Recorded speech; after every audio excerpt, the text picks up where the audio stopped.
Glad that you're here. This is going to be a great opportunity for us to get to know each other even better. I always love when you come to the chat with Priscilla. We're going to sit down in our virtual living room and have a great conversation with a wonderful guest. You're going to want to stay tuned, okay? So grab your favorite drink, cappuccino, hot tea, coffee, you know, whatever it is you've got, and get comfortable. We're going to have a great time together. Hey, hey!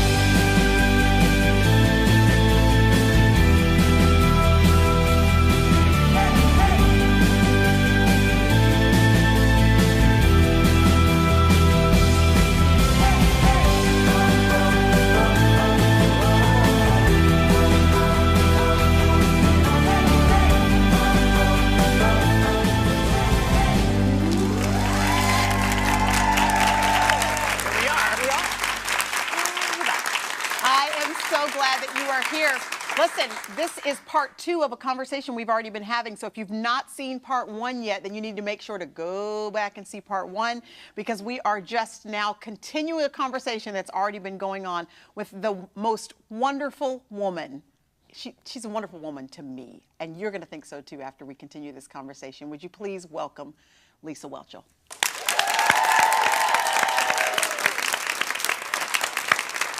So we've already been doing a whole lot of talking about some of the formative years of your life, but we need to get kind of present day. We need to know where you are right now and what's been happening right now in your life. But to get us there, recently, I think just a couple of years ago, you were on a little television program called Survivor. Yes. We want to know how that even happened. Well, it happened, first of all, momentary insanity. Yes. But also because I love the show. I've watched every episode of every season. I come from a family of game players. We play board games. I had a game club in my home when my kids were little. So I love to play games. And this seemed like just the ultimate game. Very extreme, Lisa. Yes. Monopoly. Survivor. Yeah, exactly. Quite a leap. And that was, I think that was one of the hardest things about it, is that I wasn't playing with a little shoe and a little, you know, dog and a play money. Yeah, exactly. Yeah. I was playing with real people that I actually liked and became friends with. And so that was the hardest thing for me. It wasn't even, yes, the physical aspect was horrendous. Okay, talk to us about the physical. What did you actually have to go through? We saw some of it, but it's cameras. No, we want to know there's no comparison to what really happens. You know, the first 17 days, it rained straight. So we were never dry and we were never warm. It was freezing. And we would sleep either in wet jeans or a bathing suit. And actually, the bathing suit was warmer than the wet jeans. And that was even freezing. And then to get warm, you got to snuggle up with everybody. But then nobody's taking a bath. So that's, you know, like, cold or how many days stinky. did you go without taking a bath? Oh, 39 days without taking a bath. Or, you know, washing my hair, or, you know, there was no bathroom facilities. And, you know, we used leaves. Yeah, so what would make you want to do that? What made you, when they called you and said, first of all, tell us how they called you. Okay. Well, I actually, you know, made an audition tape because I wanted to be. I volunteered for this. I made an audition tape because I wanted to play this game, and you know, that kind of thing. I mean, I don't like to wash my hair. And people don't know. People don't know how tough you really are. Like, this is a woman, you need to know, that decided that she wanted to just in her walk with the Lord and growing spiritually. She decided she wanted to go on a silent, backpacking, no talking, kind of fast trip somewhere. Tell us what you did. It was some journey you did kind of by yourself for your spiritual growth. Yeah, I mean, yeah, that was, and I mean, and then, yeah, okay, so, and then I decided after this little kind of fast thing, well, I'm going to, you know what, I'm going to continue this fast. So I'm going to go on a 40-day fast. So, you know, I just continued it. So that kind of thing, going without food, you know, kind of depriving myself, that really wasn't the hard part. It was the emotional part that was the hard part. Folks don't know how tough you are. They kind of see this part and they're thinking Blair, and they don't know that actually you're pretty rough and tumble, actually. You kind of you have the ability to, for your body to be in an extreme state that might cause other people to kind of falter and faint and back out. Yeah. And you're able to really endure a lot. What do you attribute that to? Why is that? You know what? It's not. I don't think it's necessarily a good thing. I think that I have really kind of been you know, we are body, soul, and spirit. You know, when God wanted us to know what his love looked like, he came in the body, in the flesh. So he celebrates the body and humanity. But I think a lot of it even had to do with just kind of being raised from the time I was little in the church. I equated when he says, you know, don't give place to the flesh, that, you know, the body. And so I have really disconnected from the body as if that's a bad thing. And so I haven't been in touch with my body. So I haven't listened to it. I haven't given it a voice. I haven't felt what it's feeling and paid attention to take care of it, because I thought I was doing a good thing by kind of cutting off from it in order to be more spiritual. Just kind of compartmentalizing your life. The spiritual part is more important. Forget the physical part. The physical part. And I have missed out on a lot of the beauty of our humanity. Yes, one of those things we talked about in part 1 was just connecting with other people, being open and vulnerable and sharing your life with them. Some of that was cut off from you because of your ability to kind of distance yourself and keep yourself separated. Right, because not only because the body, because we are interconnected, that also had a lot to do with the emotions. And because if we're body and emotions and mind and will, I lived most of my life in my mind and my will. Figure out what is the right thing to do, how to do it, engage my will, and just do it. And I call that godliness. I call that, yeah, I'm walking by faith. Faith is not a feeling. I am walking, I'm obeying, and I'm not paying attention to, I'm not giving place to the flesh. And, it did keep me out of a lot of trouble. It did. Yeah. But it also kept me from the fullness of experiencing grace and experiencing connection with other people. And that's a whole big part of God. He is very relational. Yes, yes. And he gave us our emotions that are a beautiful thing. And I was missing out on a lot of the beauty that was available to me because I was afraid of it. I was afraid of my heart. I was afraid of my flesh. I was afraid I was going to make a mistake and mess up. And so not really taking God at his word that grace covers all that, and it's really not about me. So even though it looked like I was doing it for God to be a really good Christian, I was actually just a really good Pharisee in a lot of ways. Very legalistic. Yeah. Okay, so you go on Survivor, you do not take a bath for 39 days, you are rained on for 17 days, you're in freezing temperatures, in a bathing suit, trying to get warm with all of these other people. You're eating rice, uncooked rice, yes. For how long? We didn't have fire for the first 10 days, and so we just ate rice out of the bag because we couldn't cook it. Yeah. And it really didn't, it wasn't nourishing. Well, I suspect not. But it was nice to just chew on. I personally like a little gravy on my rice, actually. Yeah. Okay, and so what was the hardest part? What was the hardest part of Survivor for you, and would you ever do it again?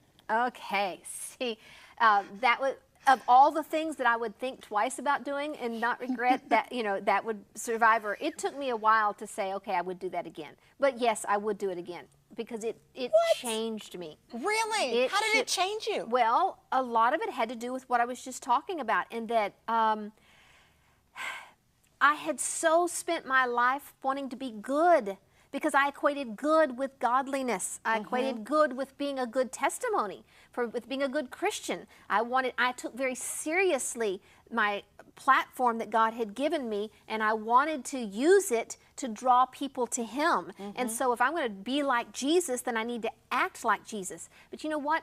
We're not to act like Jesus. We're to be like Jesus. And I was acting like Jesus. There is a big difference.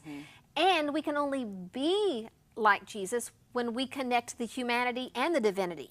And so I realized, because on Survivor, it takes everything away from you, and you are exposed for whatever is in there. And that left you in a very emotional state. You were very emotional on the show. And it also left me very raw, and I could not help but see, as much as I had tried to disconnect from it, there was a very selfish part of me that wanted to knock you out so I could get ahead. There was a part of me that wanted to put $1 million above relationship. There was a part of me that wanted to. That's the game. I You knew know that it. going in. That's the I whole did, point, but right? I couldn't couldn't do it. divorce myself from my life, and because I knew it was a game. I knew it was a game, but then I also knew that people on These were real people. Well, and people in television, watching on television, I had, said I'm a Christian. And then if I acted like, lying and betraying and backstabbing, I know it's a game, but I was afraid that was going to put a blight on, I was no longer, I was just going to be one more of those Christians that when it came down to it, I was going to just forget that. And the thing is, we watched you struggle with that on that show. You were sitting in a corner, balled up in a fetal position, I know it. trying to figure out what to do. Do I play the game? And do you really think that it really does boil down to that in a situation where it is a game, that is why everyone is here, that your Christianity is best seen when you choose, even in the instance where it's all a game and we all know it, not to betray or lie or play the game? Do you feel like your faith needed to be expressed where you choose, even though we're all here for the game, I'm not going to play the game because I want to make sure that no one maligns the name of Jesus because I lied or betrayed? Yeah. For me, it was important to accept all parts of myself. That part that was very human and wasn't very Christ-like. And that to be able to say, yes, both sides are me, and it's the wholeness that is accepted by God, not just the good. It's not, because that is, that is legalism, and that is, that's works. And so for me, I think I needed to be able to just go out there and play the game and know in my head this is just a game, and just leave that up to the audience to choose what they wanted to believe and not care so much.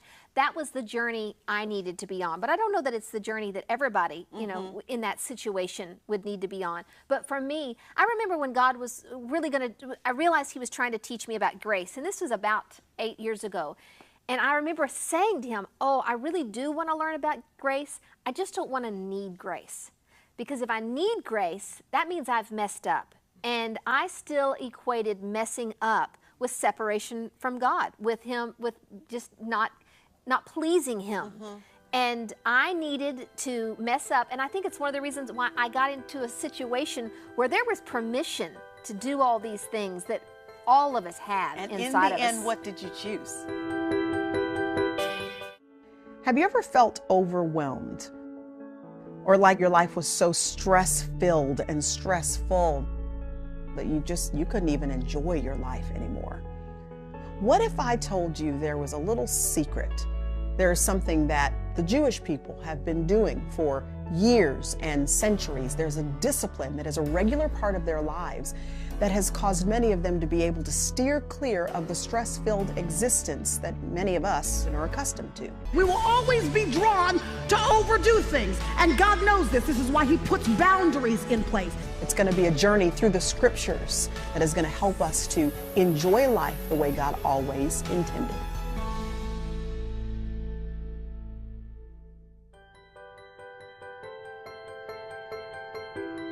In the end, at the very end, like in the last few days, I chose to play the game and to play it hard and to just say, really, and there was a whole nother lesson once it aired and got a lot of bad feedback, because the Christians were saying you are not being a good witness. And then the people that aren't Christians are saying, well, you need to get your big girl panties on and play the game or get off the island. So there was no pleasing. And then just to realize, you know what? You are so right. Both of you are right. And isn't that a lesson in and of itself? That no matter what you do, whether you don't have to be on Survivor for that to be a lesson, right? No matter what you do, there's going to be somebody over here that thinks you should have done it differently, somebody over here that should have done it differently. And so ultimately, it is, okay, Lord, what do you want me to do in this particular scenario? And I do it to honor you at the exclusion of what everybody else is going to think. Yes, and then also I think it's not just either or. It's like I could say to both camps, yeah, that is so true. Oh, yeah, you're right too. It's okay. And of God, I'm going to try to do my best, but if I mess up, that's okay too. The grace covers that. So not working so hard to please others or even to please God. I don't have to work hard to please God. I am pleasing to God. And in that resting place, I'm actually going to probably please him more because I'm actually taking his gift seriously. Yeah. Not just kind of half, okay, you do that part, but just fill up what I can't do. Right. Okay. When you got home, when you were booted off the show, were you sad that you were booted off? Because you were in the top 3. She made it down to the last 3. Were you sad that you were booted off, or were you grateful to the Lord that you were going home to your soft bed? Well, except that when you make it to the final 3, you all goes 39 days. It doesn't matter. So there's no more days than that. The final 3, 39 days. So would I have liked to have gone 39 days with $1 million? Yeah. Yeah, I was sad I didn't win. Yes, okay. But when you got home, what did you do? What was the first thing you did when you got back to your life? My daughter met me. I heard somebody in the audience say, did she take a bath? I did that the night I was, the final tribal council. When I got home, my kids met me at the airport, and I had a large Route 44 Sonic cherry lemonade. Amen. Hallelujah.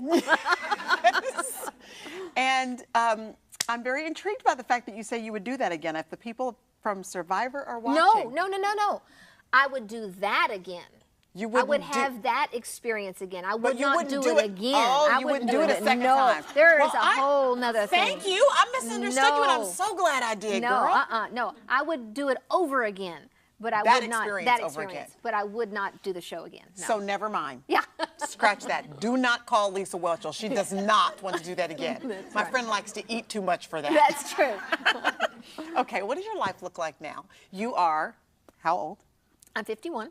You're a good-looking 51. Thank you. You're a good-looking 51. So we need to know what you're doing now, how your life looks different.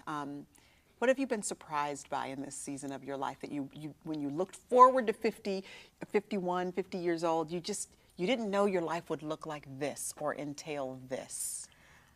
I did not expect to be divorced. Okay. I did not expect to be needing to figure out how am I going to provide secure future for myself. How am I going to have retirement? How am I going to be able to? I would really like to be a full-time grandmother when grandkids come along, but am I going to, am I going to be working until the very end? I mean, there was all those things. There's no way I would. Would I be living in an apartment? Sharing a room with one of my kids? All that. Would I be wondering what am I going to do with my life and starting over in every area? I certainly did not picture that for myself at this time. The divorce, hard on your family, your kids are grown now, so how did that affect them, and how are you guys doing through all of that, your family? Divorce is going to be hard on the whole family. As far as, on a continuum, I think it's about as good as it can get. My kids were grown. The whole family's very close. My ex-husband still travels with me and is my road manager, and we speak, when I'm speaking at churches, he's the one that's fronting the gig and setting up the book table and selling the stuff and traveling with me. So, that's not the scenario of most, divorce situations. And, when we spend all the holidays together, he comes to California, we go out to dinner and a movie, so that is not the typical scenario. And so therefore, it is filled with much more grace than I think it doesn't, well, I think you need grace no matter what. Yes, but it could be a lot more difficult than it's ended up being. And you've recently moved from Texas. You were back in California, the land where you were for so many years. Because I had to figure out what do I want to be when I grow up. Because my kids, I got a divorce about the same time. My last one was going off to college, and it's like, oh, wow, I need to actually make a living and plan something. And what can I do? Well, I was an actress about 25 years ago. Let me try that again. So you thought you were going to try that again? Yeah, because I love it. You do love it. So when you pulled away from it, did it feel like something was missing to not be acting? Or during that season, did God give you the grace to walk away from it and go, I don't even want to act anymore? I didn't expect that I would ever go back to acting. I really didn't. I left. It was great. It wasn't like I was rejecting it, but I loved being, I would still, I would love to just be, I mean, I would love to just, you know, write books and speak and be a grandmother. I enjoy acting, but I'm pursuing it because I would love to be able to make money at something I enjoy doing. And the jury's out on that. That's going to happen. You know, you can't just decide, I want to be an actress and go do it. There's, you know, a lot of, many more talented actresses out there that aren't working, and they're all in my acting class, and it's just, you know, that's a whole nother level of insecure. So you are in an acting class. Yes. I think people would find that very interesting because you've spent such a large chunk of your life acting. And I'm the worst one in my acting class. No, I'm sure you're not. Okay, no, I am, and I tell you why. Did the teacher tell you that you're the worst one? Well, he gives me many more notes than the other ones. So, and a lot of it has to do, again, back to that disconnect thing. I love comedy because comedy, you can kind of stay above things, laugh a lot, which is kind of what I do in life. But drama, you have to be in touch with your emotions, and you've got to give them place, and you've got to feel them and let them express through the text. And that's what my acting class is about. And I have spent so long disconnecting from emotions because they're scary and I'm afraid of them, and they'll be overwhelming, or I might do something wrong or unchristian-like or embarrass myself. And so to, again, in the context of an acting class, there's permission to blow up and be angry, which I would not give myself permission to do in life. Or, you know, permission to be kind of sexy, you know, in a scene. And, you know, it's okay, it's in a scene, but I wouldn't do it in real life. But hey, you know what? I'd like to be able to feel sexy. That is kind of part of... Speaking of sexy. Yes. Okay. You're looking mighty sexy. We need to talk about 51 and sexy. Okay. How are you keeping your body in such great shape? You know, our bodies change so much. I'm getting ready to turn 40. We were talking about this earlier. And I have just noticed stuff, all of a sudden, the same exercises, the same foods, the same regimen, it just is not maintaining the same way. And it's not just weight, hair, everything. It's just your hormones seem to change everything around, and you've got to readjust. What have you found to be readjustments you've had to make in this new decade of your life? What are you doing? Because you look great. You look healthy. You look well. What have you found is working for you? I'm really not a good person to ask because I really am up and down, and I don't have a real good discipline routine. You know, I try to eat healthy, but I also eat anything I want, just small portions. Or see, but that's a decision you've made that's actually huge for a lot of people, because I think some folks think that a diet means you have to be so restrictive that you're not eating the things you love. Yeah, no, but that really, doesn't work for me. No, that don't work for me either. I need some fried chicken. Oh, I just do. Yeah, and you can eat it, but you eat it in moderation. Yeah, so that's a good. But it's still, you know, I don't feel like I'm the person to ask, because that's not, as much as I've struggled with my weight, I've never been able to make an addiction out of it. I know that sounds like, but like there's parts of me when I wanted to lose weight, I was like, okay, yeah, I'd like to have an exercise addiction, you know, or I'd like to be able to, you know, because that's just never been. But I mean, Lisa, I got my you're other not issues. giving yourself enough credit. You're balanced. That's what you're saying, is you haven't made an addiction out of exercise or out of not eating this, not eating that. You have just decided, I'm going to enjoy food, I'm going to enjoy exercise, but you've also done it in a way where you can stay balanced and healthy. And every once in a while, I'll hop on the treadmill, you know, and try to do that at least 3 times a month. You know. So we will not take your advice with exercise. No. So has your body changed much from 40s to 50s? Have you seen anything different, really, or are you still feeling kind of the same? Or I mean, it's changed. Yes, it's always changed. But see, I have been so body focused since I was 12. So I haven't, you know, I mean, I have gone through so many different. My body has changed so many times that I don't know what looks normal. I don't know what is normal. I'm always like 10 pounds up or down. So. Well, are you up right now or down? I'm about 7 pounds up. Well, it is all in the right place. So we can go have some fried chicken, because I got another 3 to go here. We might as well take care of that, right? Okay, what would you go back and tell your 20-year-old self? If you could look back and say, girl, let me tell you this. You don't need to worry about this, or you do need to be more concerned about this. Any lesson you tell her. Just sock your money away and don't invest it. because investment's not always a good thing. Yeah. I would say really celebrate. This is kind of a bold statement. Celebrate the dark as much as the light, because that's what's integrity, is wholeness, and you can't have the light without experiencing the darkness, and there are treasures in the darkness. Do you mean the ups and the downs by light and dark? What do you mean by dark?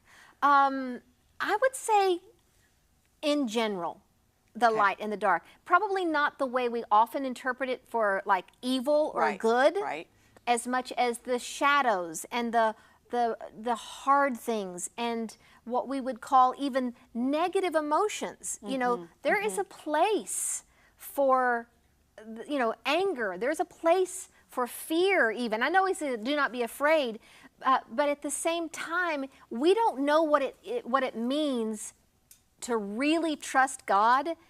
For me, I didn't feel a lot of those things. So, you know, it was great. I can say, I trust God. But when you don't know you do until you're in a position where you feel what it's like to trust Him. Yeah, exactly. And so I would just say, you know, just celebrate the wholeness of life, because you don't have to be so afraid of, you know, don't have to be so afraid that acceptance and grace is not going to cover everything. And there's so much to learn in humanity and not just the divine nature. So it sounds to me like you would tell your younger self to go on the adventure, experience all of it. Don't push some of it to the side because you think it's bad or wrong, or you're not going to gain acceptance from God or whoever because of this. Just go ahead and group all of that together. Don't compartmentalize, and just enjoy fully everything. Mountains, valleys, light, dark. Yes, and Enjoy be, you know, the original. Be naked and unashamed.